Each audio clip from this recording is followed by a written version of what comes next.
स्वामी समर्थ. नमस्ते. ज्योतिष kitchen and recipe मध्ये आपल्या सगळ्यांचे मी अगदी खूप खूप मनापासून स्वागत करते. तर मी आज बेसन मध्ये कैरी घालून मस्त अशी रेसिपी बनवते आहे. तुम्ही कधी बनवली आहे का? नसेल बनवली तर जरूर बनवून बघा. मस्त अशी रेसिपी होते. तर चला आपण आता लगेच रेसिपीला सुरुवात करूया. इथे तेल हलकसं गरम झालंय, त्यामध्ये मी अर्धा चमचा जिरं घालून घेतलंय. थोडंसं हिंग घालते, 2 चिमूट एवढं. इथे मी एक कांदा आणि 4 हिरव्या मिरच्या बारीक कापून घेतल्या, त्या घालून घेतल्या.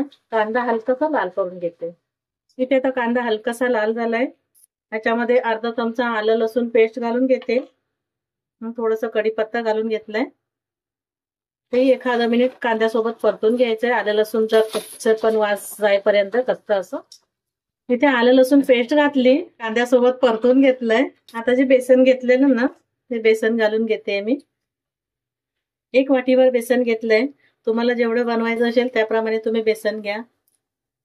हे पण छान असं 1 ते 2 मिनिटं परतून घ्यायचं, सुगंध येईपर्यंत बेसनचा. मस्त वाटतं असं बेसन भाजून घेतल्यामुळे, खायला छान होतं. आपले पिठलं बनवते मी. आता जरी असं वाटलं ना गुठळ्या होतात, तरी जसं आपण नंतर पाणी घालणार ना ते व्यवस्थित होऊन जातं. ते तर मी बेसन थोडंसं भाजून घेते. इथे बेसन घालून 2 ते 3 मिनिटं भाजून घेतलाय. मस्त एक सुगंध येतो बेसनचा. त्याच्यामध्ये हळद घालते, पाव चमचा एवढी हळद घालून घेतली. थोडीशी कोथिंबीर घालून घेते आणि एखादा मिनिट असं परतून घ्यायचंय. इथे आता मी पाणी घालून घेते. हे साधंच पाणी आहे, गरम पाणी वगैरे नाहीये. आधी थोडंसं पाणी घालते आणि मिक्स करून घेते. थोडं थोडं पाणी घालत असं मिक्स करून घ्यायचंय. सर्व गुठळ्या मोडून घ्यायच्या. असं ढवळत राहिलं ना ते सर्व गुठळ्या मोडल्या जातात, नाही राहत गुठळ्या. आता ढवळत राहायचं थोडा वेळ. चवीप्रमाणे मीठ घालून घ्यायचंय. जसं बेसन असेल त्याप्रमाणे, तुम्ही पिठलं असेल त्याप्रमाणे मीठ घालून घ्या. थोडी उकळी येईपर्यंत असं ढवळत राहायचं, नाही तर गुठळ्या होणार. ते मी सतत ढवळत होती आणि थोडंसं आता उकळी यायला लागले बेसनला.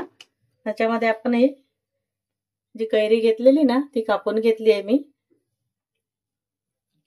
अर्धी कैरी घातली, पूर्ण नाही घातली. जास्त घातली तर आंबट होईल.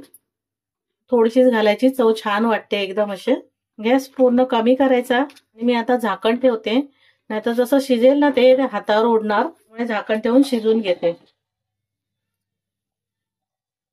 इथे झाकण ठेवलं आणि बेसन शिजत ठेवलेलं पिठलं हातावर उडतं, असं झाकण काढून घेतलं. परत एकदा मिक्स करून घ्यायचं. बघा बिलकुल गुठळ्या होत नाही. असं व्यवस्थित असं शिजून घ्यायचं.